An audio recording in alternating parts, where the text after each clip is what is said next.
Hi, welcome to the Bare Marriage Podcast. I'm Sheila Ray Gregoire from To Love, Honor, and Vacuum.com. And on this podcast, we like to focus on marriage and sex, hence bare marriage, but also how to strip away a lot of the teachings and a lot of the junk that are keeping us from having awesome marriages. We like to make sure that we are focused on Jesus and nothing else, and then keep running after him. We are starting a new series on the blog and the podcasts right now. This week, this is the launch of it, leading up to the launch of our new book, The Great Sex Rescue, which is out March 2nd. You can pre-order it now. It helps us a ton when you do that, so thank you very much.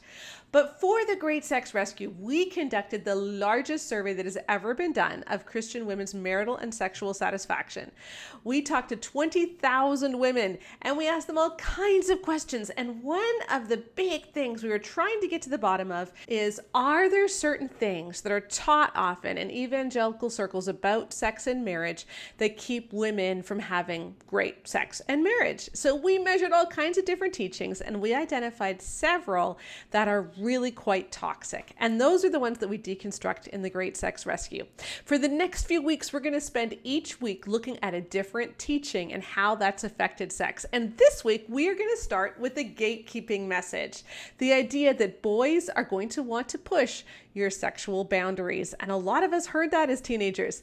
We actually looked at this in several podcasts last spring and how this idea can affect our ability to get aroused and our ability to let ourselves go during sex. And that was a really interesting discussion. I think that this is one of the big reasons that women don't get aroused, is because we're still playing cop on ourselves once we're married. And I'm going to put links in the podcast post that goes along with this podcast to those podcasts and those posts because they're so fascinating. One of them was actually my biggest post of the year in terms of how many comments it got. So women were really engaged on this topic. So we don't want to rehash all of that today, but we do want to look at some specific things that we didn't cover back then. And also, here's a fun thing. I get to reveal some of our stats for the first time. So here you go. Do you want to know how believing that boys are going to want to push your sexual boundaries affects marriage now? Well, when women believed that in high school, once they get married, they are 59% more likely to engage in sex with their husbands only because they feel they have to. They are 34% more likely to say that they could take or leave sex, really doesn't matter to them. They're 24% less likely to frequently orgasm. They're 58% more likely to be uncomfortable with how their husband looks at other women while they're in public. And they're 47% more likely to report not feeling heard when they are in conflict with their husbands. In other words, if you believe this in high school, it's far more likely to mess up your marriage and sex life. And so this is one of those teachings we need to deconstruct. We're going to do two things this podcast that help us deconstruct this teaching. First, we're going to take it one step further and take a look at the idea of sexual assault, because this is so prevalent in the church. And I have a guest who's going to come on and talk about her new book. We'll get to her in a minute. And then at the end, Rebecca's going to join me. And if you enjoyed her deconstruction of that survey a couple of weeks ago, right before Christmas, when she looked at how the survey about love and respect is so slanted, well, she's going to do that to another survey question and show how this whole idea of boys going to want to push your sexual boundaries, where that got started in the evangelical church, and how it really wasn't a fair way to convey what was actually going on in boys' minds. So listen to this interview and then stay tuned as Becca joins us after. Welcome to the Bare Marriage Podcast. I'm Sheila Ray Gregoire from To Love, Honor, and Vacuum.com, where we like to strip away everything that is bad and terrible about some of the marriage teaching and get back to what God really wanted for marriage. And this week, I am so pleased to have on my podcast Ruth Everhart, who is the author of several books, including The Me Too Reckoning, which was one of Publishers Weekly's 20 Big Religion Books of 2020. So Ruth, thank you so much for joining us. It's wonderful to be here with you, Sheila. And I don't have a copy of the book to show because I was reading a Kindle version, but I wore your colors. I'm in, there we go. See, I match your book. You do. Isn't that wonderful? It is. And I never wear hot pink. I thought this was a good excuse. So I know I'm just going to give a trigger warning before we jump into some difficult stuff here, because your book is such an important book, because it deals with what's really going on and what with so many, both women and men in the church. and a lot of the victimization that has taken place and a lot of the trauma that has happened and how the church can properly deal with that trauma. But whenever we're talking about trauma, of course, that can be very traumatizing to people who have trauma in their background. So just a trigger warning, we are going to be talking about sexual assault on this podcast, but I hope that we can do it in a way that can help women feel valuable and see a way forward in Christ. So that's my heart for this. So, and I know it's yours too, Ruth. So would you share some of your story of what made you want to write the Me Too Reckoning? Well, I always say that I didn't choose this topic, but that the topic chose me. It's not a club you want to join, the club of women who've been sexually assaulted. But once it happens, what do you do with it? For me, it was such a shaping experience I was violently assaulted at gunpoint when I was 20 years old, which is the story I tell in my memoir. And it was a very overwhelming experience. And in the context of my life at that time, I was in a Christian college, I was studying English and religion, and honestly had not experienced much of a broader world. And when these two men broke into the house where I lived, when they were armed and they terrorized us and they held us at gunpoint and then took turns raping us, it was like that night, that experience of 6 hours completely upended my life. Like somebody had just spilled me out and I had to put myself back together. And so there was really a period of about 10 years in which I kind of found a new faith and a new way forward.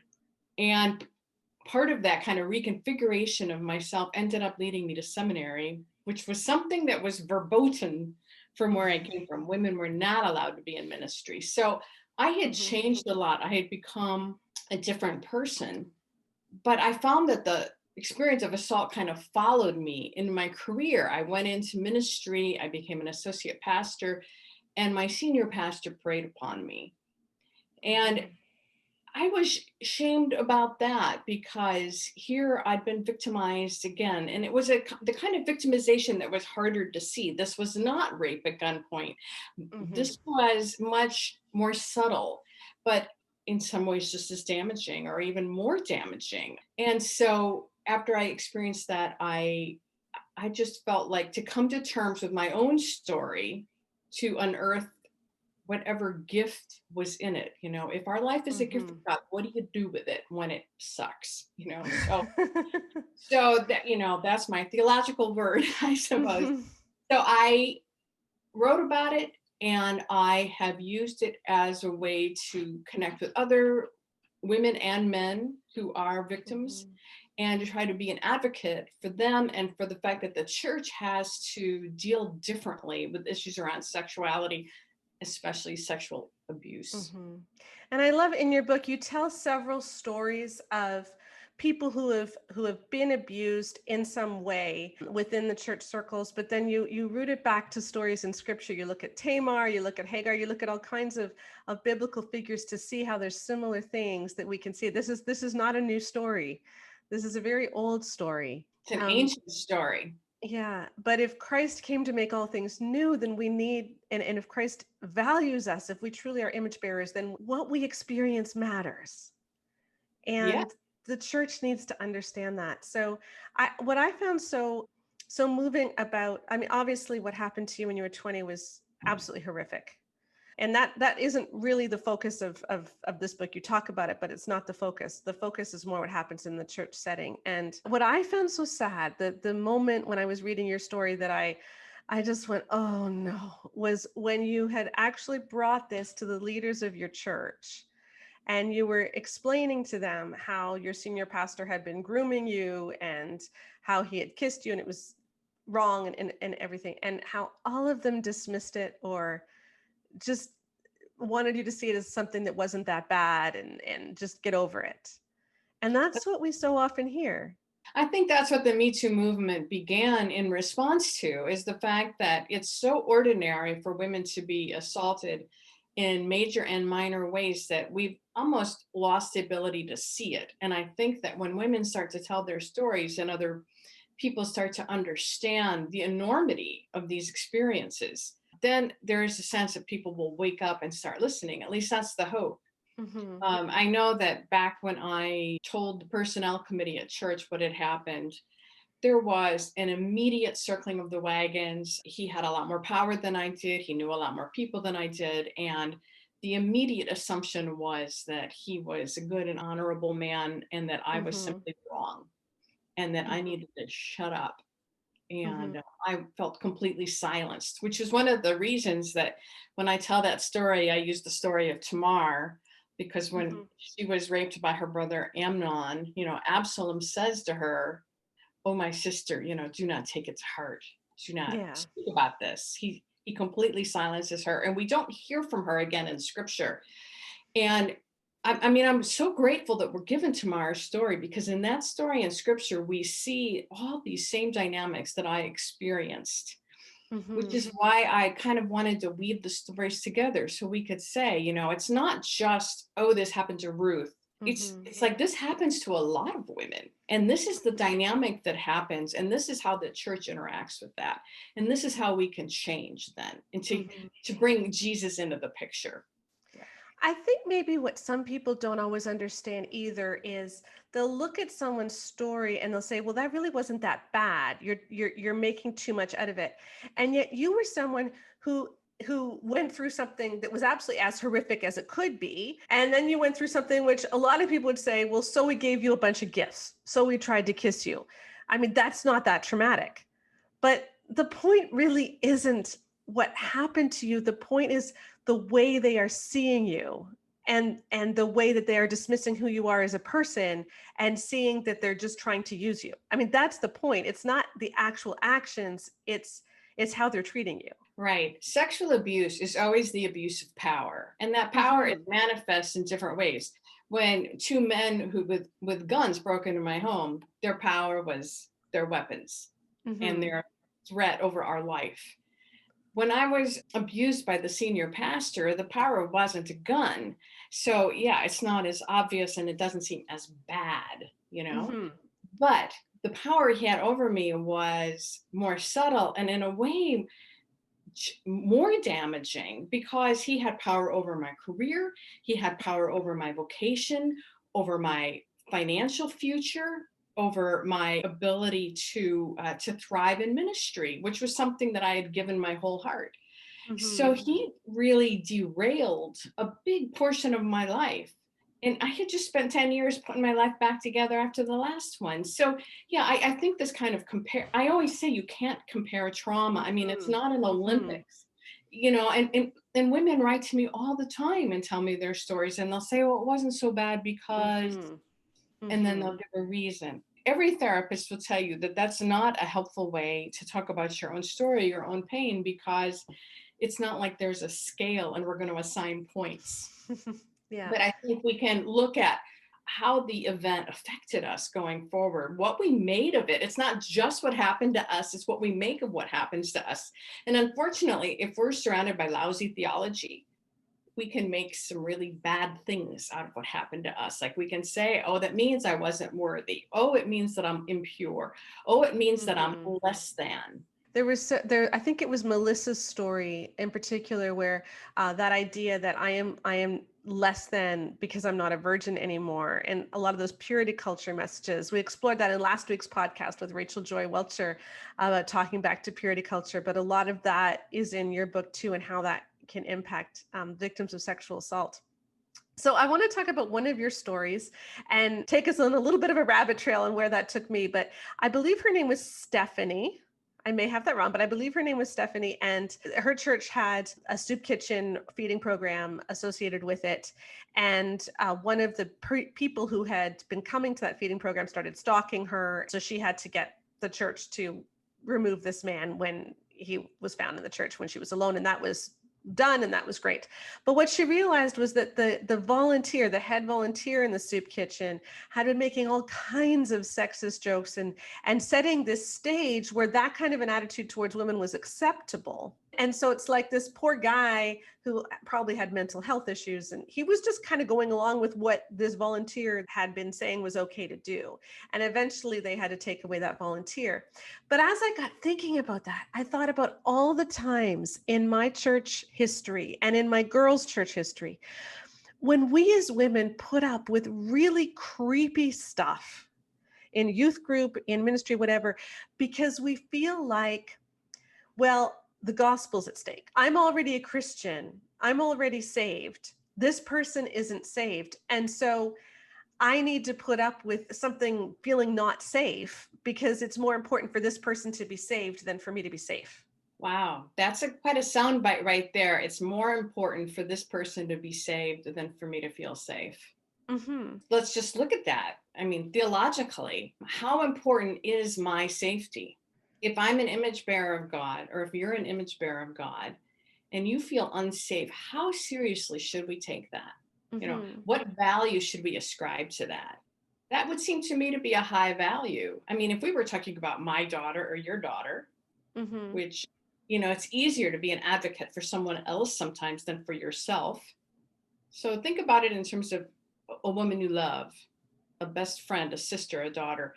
What would you want for them? Would you want them to feel safe as they went about in the world? Well, heck yeah. You want them to feel safe in their own skin. You want them to be safe. It's of a high value. You think of how we enact protection around our children now. Well, now we'll compare that to whether or not this hypothetical man can be hypothetically saved. If we believe that Jesus will act as a sovereign and what Jesus wills will be done, why do we assume that our actions are the only ones that will bring this hypothetical man to being saved? I mean, yes, we can be instruments of the kingdom, but maybe what that kingdom looks like is that by creating a space where women are safe, that we're showing the world what the kingdom looks like, and that will draw people in. I mean, I think that there is so much assumption about, one of the assumptions of patriarchy is that men have power and that men have power over women. And so this bleeds through in ways that are apparently innocuous, but they rest on these assumptions. So I'm just trying to kind of unearth the assumption that's underneath there, that somehow women's safety is not that important and that what a man needs rises above what a woman needs.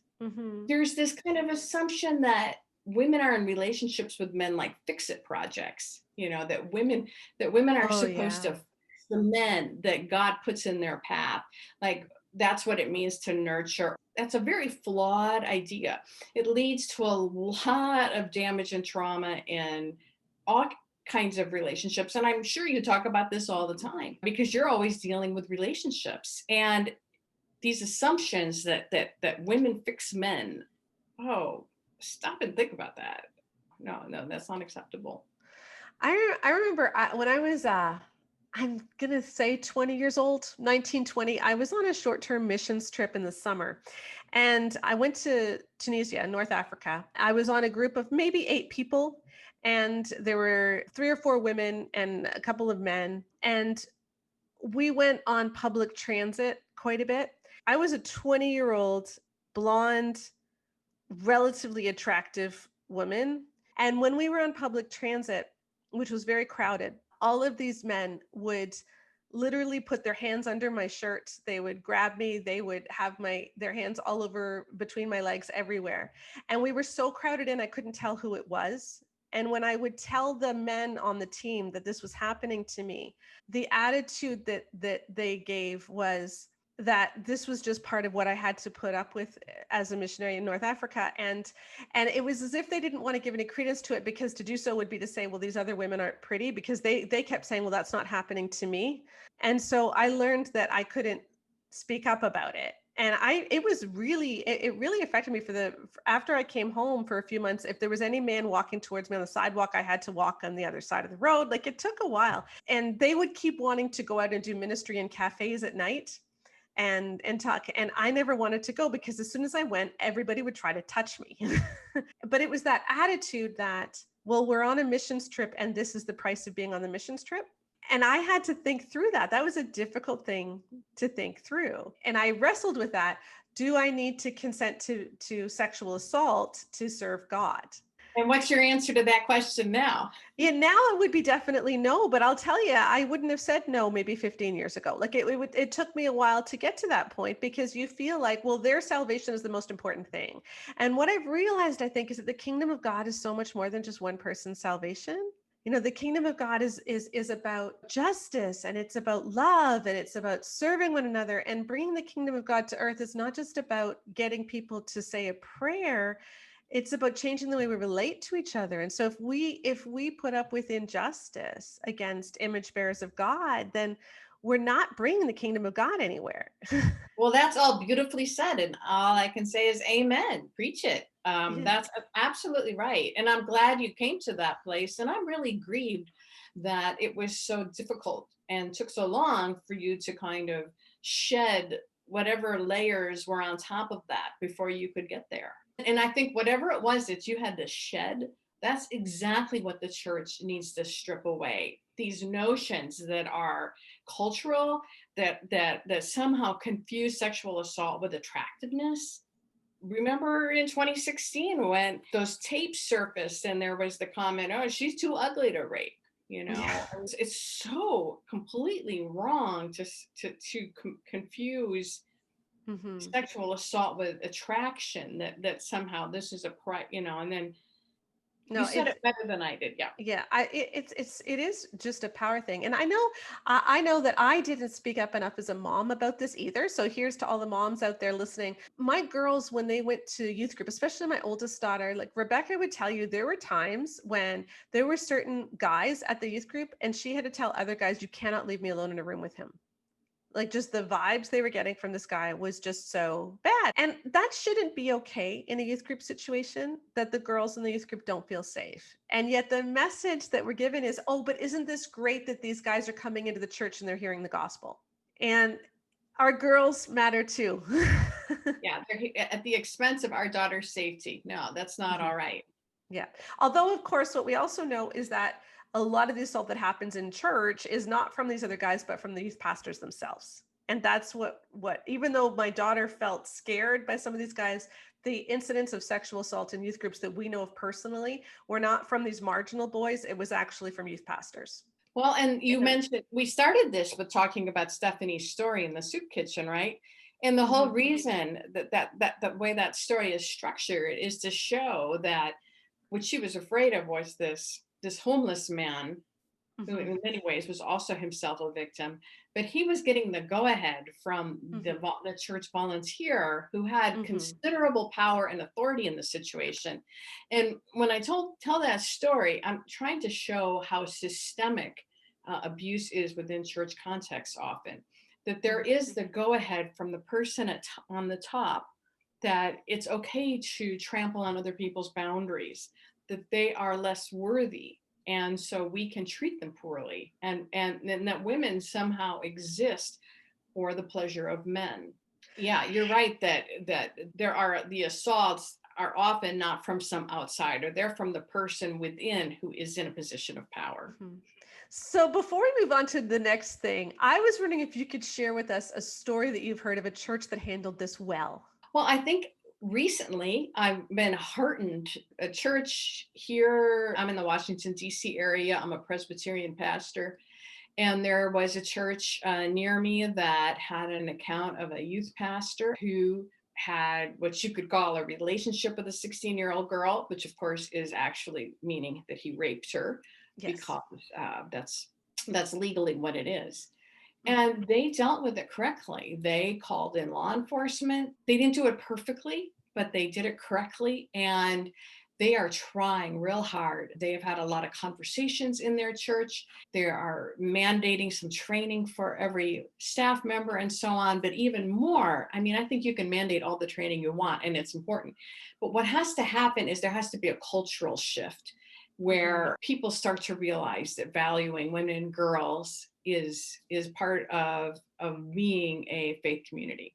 mhm. And I see that happening in that And of particular course, line. it isn't only women and girls, because in your book, even you have some examples of boys who've been sexually abused in churches as well. And we know that that's often that story. And, you know, it's not, I just want to say too, for everyone listening, we're not saying that churches are evil because there's sexual abuse in churches, because abusers are naturally attracted to churches, because churches are great places to find people to abuse. So there are always going to be abusers in the church. The problem is not that there's abuse in the church necessarily. The problem is that in too many churches, we've created conditions where it's easier for that abuse to happen. And then we've either covered it up, we've justified it, or we've ignored it afterwards. So the problem's not the abuse itself. The problem is, are we dealing with it?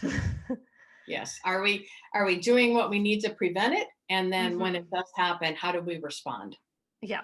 And I've got my daughter Rebecca went to a great church in Ottawa that dealt with it really well as well. The abuse hadn't happened in the church, but someone who was connected with the church was arrested on some charges to do with sex trafficking. And the church made statements to the press. They did a full review. They were very open. And that was really good to see. So, there's a lot of churches doing this well. And I think if you want your church to do it well, picking up the Me Too Reckoning is a great place to start. So do check out that book. And you must have been so heartened to learn that it was one of Publishers Weekly's top 20 book. That's wonderful. Oh, it was thrilling. It was thrilling to be named, as one of the 5 books about religion that you should read in 2020. So, Yes. I mean, I'm grateful if it can help move us forward. Yeah.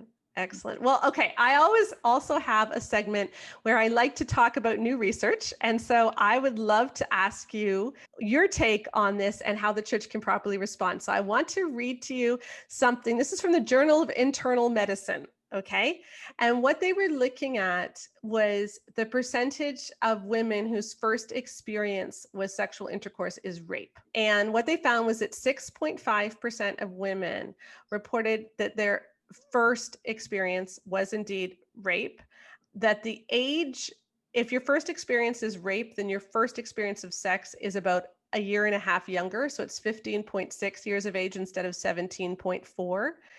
And the age of your assailant, if your first experience was rape, is 6 years older than if it was just a normal sexual initiation.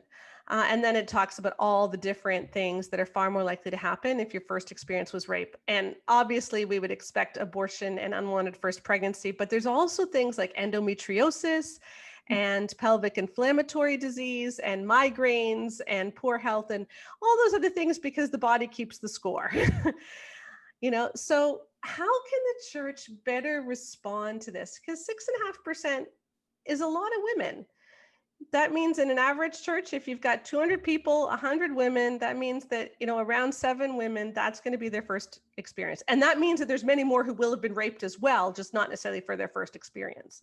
So what can the church do, you're saying, in Yeah. response to this kind of statistic? Well, I mean, what lays the ground for that statistic, I think, is that there is this power differential between men and women, so that men still can prey upon women. And you're talking about this older age, preying upon younger women.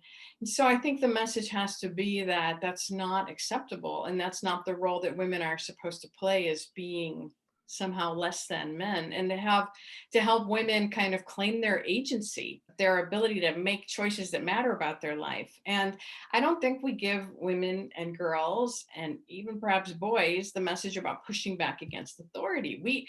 We tend to treat children as having to always be subject to authority, and that's an important message. But I think that to teach people that they own their bodies, and that when Mm-hmm. people encroach upon their bodily boundaries, they can and must push back.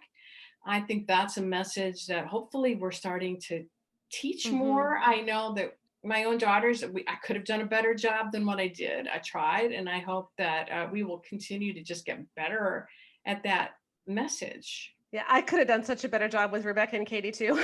Absolutely. But hopefully the more we're talking about this, the better we can get. And I think too, one thing we talk about in our upcoming book, The Great Sex Rescue, is just how much women have been told that all men lust, they can't help it.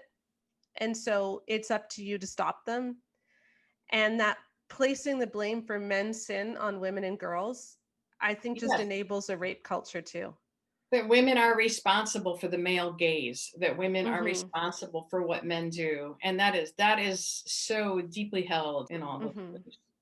I do think that the more pastors preach about sexuality from the pulpit, Yeah. I mean, I wish they would engage. Some of the stories that I use in my book, those are Mm-hmm. often the stories that are not preached upon. And I think they can be. And I think that People can deal with them in adult education and so on. And we can talk about sexuality in a lot more healthy ways than we do. And I know that's something that you work on doing all the time, Sheila. So Yeah. yeah, I just wish more pastors would preach on trauma, because you think about that. 7 out of every 100 women, their first experience was rape. And then how many other women went through something else later? That's a lot of women. And we know it's a lot of men too. And that's so much trauma sitting in our pews. And yet we tend to dismiss it by saying, Jesus can heal anything. And he can, but it goes deeper than that. But it's because we like to strip spirituality away from our bodies, as if, it's that body spirit dualism, that we inherited from the Greeks. It's this notion that somehow we can just separate ourselves. And instead of seeing that, no, the incarnation means that our being, is embodied, our spiritual self is embodied in a body, and that's a good thing. And so we don't have to be afraid of embracing our sexuality and our whole self. Yeah, the body does keep the score. And so when we heal, it has to happen kind of multidimensionally. Well, thank you so much for joining us, Ruth. I will put a link on where you can get the Me Too Reckoning in the podcast post that goes along with this. So check out the book. It really is wonderful. And I appreciate you joining us. Is there anything else you want to tell people about where they can find you, or? Oh, I've got a website. I'm on Twitter and Facebook and Instagram. And yeah, would love to hear from you. And you can email me on my website. I get a lot of stories from women that way. I love hearing from my readers. Thanks. Okay. Well, we will put all those links too. And thank you so much for joining us. Thanks again, Sheila. That was great. All right. So you are here. We're going to talk about a survey question. I know we just did a really heavy segment with Ruth, but we want to continue that and take a look at some of the rape culture and gatekeeping messages that are in a lot of books that are geared to our teen girls. Yes, exactly. And one of those is For Young Women Only by Shanti Feldon and Lisa Rice. It was published in 2006. And I do want to say, I know we're taking this the second survey question of Shanti's that we're attacking, and it's not that we're only trying to attack Shanti's research. She's the only one who has done surveys. Yeah, Rachel Joy Welcher, who was on our podcast last week, was also talking about Shanti's book and her book, Talking Back to Purity Culture. Yep. In this book, which is based on a nationally representative survey of 400 teenage boys. I think it was 400 teenage boys. So they asked boys all of these questions, and then they're writing this book to tell girls what boys think. Yes. And one of those questions is this one, which is what we want to focus on today. Yeah, so I'll read it. Survey asks, whether or not you are currently involved with a girlfriend, if you were to be in a make-out situation with a willing partner who does not signal a desire to stop, how do you feel about your ability to stop the sexual progression? Okay, so the scenario we're describing here is a consensual relationship where the girl wants to go further. Yes, in fact, not only does she say it's consensual, she says it is willing partner who does not signal a desire to stop. This is consensual twice. This is doubly consensual. Lots of consent. Okay, and here's what the guys said. So 30% said, why would I want to stop the sexual progression? Valid. Okay. Frankly. Okay. 18% say almost no ability. When the door is opened, it's just too tough to stop the fun. 34% say some ability, but it would require a massive effort, and I might go further than intended. Okay. And the last 18% say I find it easy to stop the sexual progression.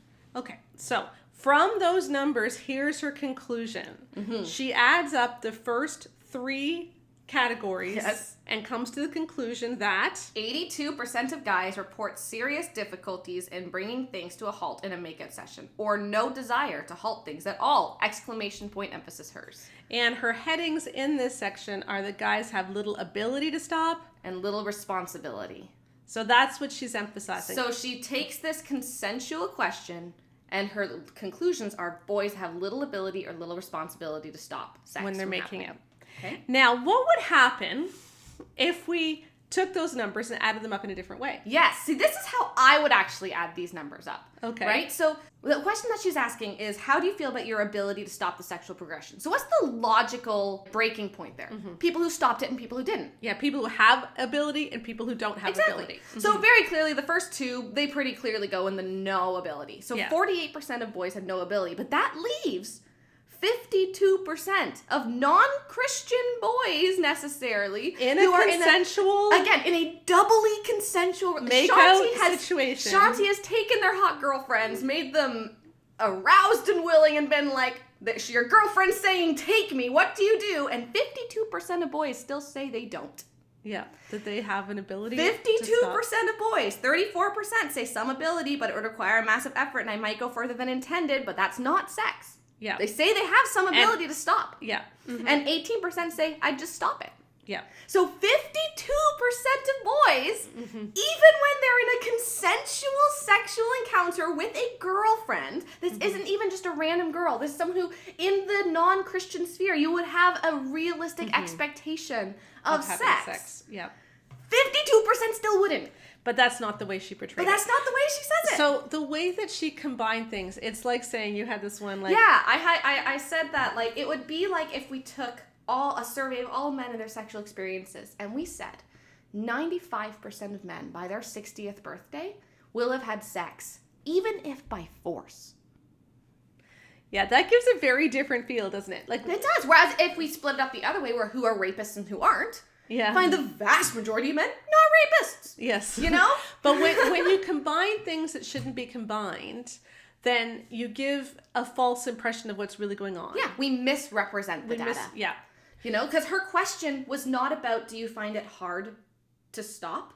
Her question was about what's your ability to stop. Yeah. And then she groups it based on how difficult or their perceived experience of trying to stop. And that most men feel no responsibility and little ability. Now, when you were dissecting the survey a couple of weeks ago on love and respect, you talked about the two different measures that we look at to make sure that a survey is good: reliability and validity. So reliability is like if people have similar questions that might be worded slightly differently but mean the same thing, they'll answer the same way. Yeah, so like if you have a question, are you married? You should answer the same way as when you say, are you not married? So if you say, yes, I am married, you should answer no to not married, right? Yes. That would be, it's a reliable survey. Yes. But then validity doesn't say, do they answer the same way? Validity says, is this question actually measuring what we think it's measuring? Yeah, so do the people who say, yes, I am married, actually have a marriage certificate? Right. Or are they married? Yes, are they actually? So in the book, the point that she is trying to make, all of the conclusions that she is making from this question are about the fact, and we're going to get to this in a minute, that boys can't stop. Yes. And so if you're a Christian girl who wants to not have sex, you need to understand that your boyfriend will not stop. Yeah. But is that what she found? Is that what she found in that question?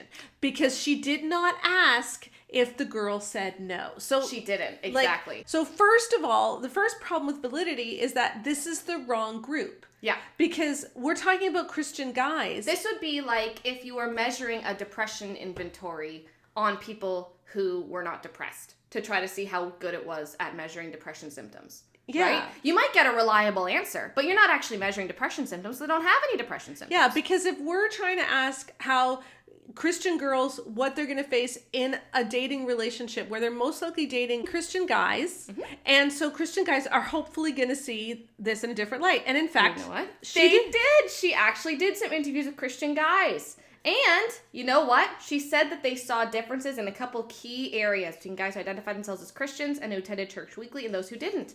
Christian guys seem to feel a much higher degree of responsibility in the area of sex, or at least a greater knowledge of the dynamics and repercussions of sexual involvement.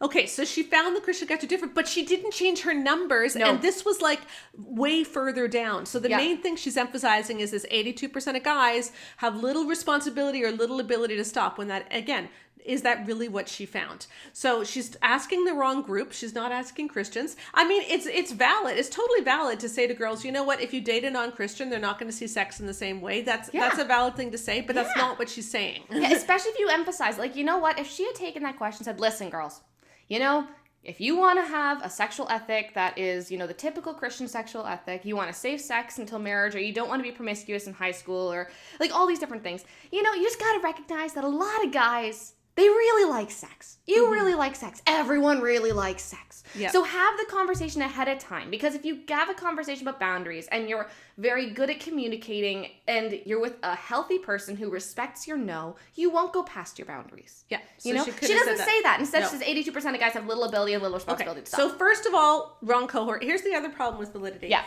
Is that what she is measuring is how many guys are going to want to go all the way in a consensual relationship. But the conclusion that she's making is that guys will not stop implying that you want them to. So because here's what she says at the end of the chapter. Ready? Like not the chapter, but the end of this section of the chapter. My apologies. So at the end, she says, as a final question on the survey, we gave the guys a blank space and asked what their top advice would be for girls in life, including their little sister. It's probably no surprise that most answers dealt with sex in some way. What was a surprise was the large number of guys who said things like, be careful, be cautious, watch out. This was one of the strongest themes that emerged from the whole survey. In fact, 1 out of every 5 guys chose to use that blank space to focus only on that. So here's the problem. She is combining boys giving advice to little sisters to watch out, be careful, some guys are bad people. She's combining that with her question about if you're in a consensual relationship and your girlfriend is eager and willing to have sex, do you want to have consensual sex with her? With be careful because some guys won't respect you. Yeah. She is combining 2 things that are not the same. And we don't know if these guys were talking about consensual relationships. I don't think so. Why would any high school guy be like, watch out, your boyfriend might want to have consensual sex with you? Yeah. Like, that doesn't make sense. Right. Unless you have an agenda to tell girls that boys are dangerous and it is their job to keep boys in line sexually. That is, and I have read this many times. I genuinely do not see another way of misrepresenting the data this much and combining 2 completely not related questions in this way, unless your point was to try to tell girls that it's not boys' job to stop, it's their job to stop boys. Another thing that she does repeatedly is that she insinuates that this is much harder for guys than it is for girls. So she says, for instance, for a guy, even more than a girl, making out often starts a physical drive towards sex that requires a major effort to override. But in a major flashback to For Women Only, do you think she asked girls? She never asked this question of girls. No, she didn't just ask this question. She didn't ask like very many questions at all about sex drive. And the one question that she did ask, there were 3 responses. It was like, if you're in a makeout situation, would you want it to go further? There were 3 sections. None of them were over 50%. But 46% was the largest one, and they were saying yes. Yeah. So not only did she not ask this question of girls, the one question that's kind of similar that she did ask of girls, the biggest group was the one who said, yes, I want some sex. So we have no evidence that this is harder for guys than it is for girls. Now, I think we know that guys do have. But not only that, like we found that 46% of girls would want it to go further. You know what number she found of boys? 48%. Yeah. She found 48% for boys and 46% for girls. Yeah. But she's emphasizing that this is much harder for guys. This is just, once again, just ask everyone the same questions and you don't have this problem. Yeah. Yeah. Okay. But the real issue here, again, is what she chose to emphasize gave a very distinct message to girls, which is this gatekeeping message that we're talking about, which is boys are going to want to push your sexual boundaries, and so you are going to have to be the one to halt it. They're the gas, you're the brakes. Yeah. And I love this quote, which kind of summarizes the whole thing. She highlighted this above everything else. Yeah, so she not only includes this in the text, but then she also takes it out and puts it in a little like thought bubble little thing at the top of the page, and it says, a guy from her interview said, with a guy, if you want to be able to stop it being sex, it's safest to not even start. Which is, if you want to be able to stop it, it's safest to not even start. Do you see what this is insinuating here? What this means. Let's just actually get into this. Yeah. What this means is if you are a 16-year-old on a date with a boy who you've been crushing on for forever, and you wear your prettiest dress, and you show up, and you're making out, and you're like, this is awesome. And he starts going further, and you start pushing his hands away, and you start saying no, and he keeps going, and then you read Shanti's book, and you feel so gross about what happened last Thursday.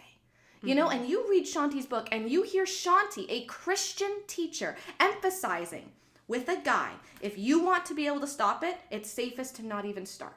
And what does that tell that girl? What does that tell that girl with where the responsibility lies for her assault? Yeah. You know, because she should have known better than to even start. Yeah. Doesn't she know how guys think? That is what Shanti is saying in this book. Yeah. And again, that is not what she found. measured. No, that's not what she found at all. She found that guys really like consensual sex. Yeah, because let's take her question, and if we were to reword it, if we were to say, if you were to be in a makeout situation with a girl who said, I would like to stop, how do you feel about your ability to stop the sexual progression? We would have seen very different numbers. Yeah. And that would have been valid to talk about Totally. in this context. Totally. But you cannot talk about guys not being able to stop when you told the guys that the girl doesn't want to stop. It would be like if we asked this question of husbands. You know, picture your wife. If you were to be in a make-out situation with your wife, and your wife seems really into it, how do you feel about your ability to stop the sexual progression? Most guys would say, what are you talking about? Of course not. I don't think we'd find only 82% of Christian married men would say I would. I think that 30% saying, why would I want to stop? I think that would go up to 99.7%. Right? Because you're in an expected consensual area. Yeah. Right? We would not then say, you have to be careful not to be raped. Because all Christian married men will not stop once it starts. Well, of course you don't say that because we understand there's consent. You know, there was consent. And so then we need to be careful when we're talking about this to emphasize that all this conversation that happens about how, hey, boys want to just go, you know? Teenagers are horny. That's just how teenagers are. All of that needs to be completely cloaked in conversation about how, remember, these boys thought they were in a consensual relationship. So if you were ever in a non-consensual situation, this does not apply to you. She doesn't say that once. No. And the big thing is that she doesn't say that a good relationship is two people working together towards a healthy sexual ethic. Instead, what she says is that boys need girls to be cautious and strong because without it, boys are just going to do what they're going to do and they're going to go all the way. Here's what she said. A lot of the because this is where she does a lot of these things where she contradicts herself, where she has good advice and then the very next sentence is absolute poison. Okay, ready? A lot of the responsible guys we talked to didn't want to have to be the only one trying to stop. Fine. That's great. Yeah. You know, you were equally yoked, 2 oxen, load is lighter, right? Great. Wonderful. But then she says this. They wanted and even needed the girl's help, so they didn't have to be the only strong one. To say that a guy needs the girl's help implies... That immediately puts rape culture back in there. Yeah, it puts rape culture back in it and implies that he is not going to be able to stop. And so this normalizes rape culture. And if she had said they wanted and even needed the girl's help in consensual sexual experiences, like if she'd even said, and listen, this is only about, if you guys are both going hot and heavy, you both need to help each other. If she had said that, that would have been different. But instead, again, think back to the 16-year-old who's just been assaulted. She's going to read that and think, I didn't do my part. He is a good guy. This guy I've been crushing on for 2 years who finally noticed me, maybe he is a good guy. Maybe I just need to be stronger. You know? This book does nothing to tell assault victims it was not because you did anything wrong. There's one throwaway sentence later that says rape is wrong, but this whole thing is grooming girls to excuse predatory behavior in boyfriends by putting the blame on themselves, because for a lot of girls, a lot of people will bend themselves backwards trying to figure out how they're the problem, because if they're the problem, they can fix it. If they're the problem, they don't have to give up on this relationship. If they're the problem, they don't need to get their heart broken and they can just accept that someone finally loves them. What Shanti has done by taking this question where she found that, surprise, boys like consensual sex, and turning it into, if you go too far, it's probably because you didn't put on the brakes. She takes well-intentioned guys and turns them all into potential rapists in girls' heads, which means that they don't have the ability to see the red flags, but when a guy is actually predatory versus when he's just a normal guy. And that is so concerning. Yeah. And this is how the gatekeeping message got big. Yeah, in this Christian is how circles. Shanti's research is It's not only Shanti, not by any stretch of the imagination. There were many other books that were doing the same thing. We just wanted to use it because it was so stark with that research to show how things can get twisted so easily, and how boys can be misrepresented, and then girls can just get this idea that if date rape happens, it's my fault. And then no wonder we see this gatekeeping message having such negative repercussions in later marriage and sex lives. And so we just simply need to change the conversation. We need to get back to what is a healthy sexual ethic, how we should be able to expect whoever we're with to be healthy and to respect us, and how we are not responsible to keep them from sin. And if we understand that, we do a lot better. So join us next week on the Bare Marriage Podcast. It's going to be less harsh than this one, but really, really super interesting, because we're going to be demolishing the every man's battle message because we've got some such cool findings Oh, from that a men's amazing study research. that Yeah. we just did, and we want to share that with you to show how the lust message has gone totally bizarre, totally berserk, and is hurting everybody, and we need to stop talking about it like that. And then join us on the blog at lovehonorandvacuum.com. We've got some amazing freebies for people who pre-ordered our book we're going to be telling you about tomorrow. We've got a lot more going on about how churches can help with date rape and talk about date rape in a healthy way. And then next week, it's all about lust. So there's a lot going on. We would love for you to tune in, and thank you for joining us this week too.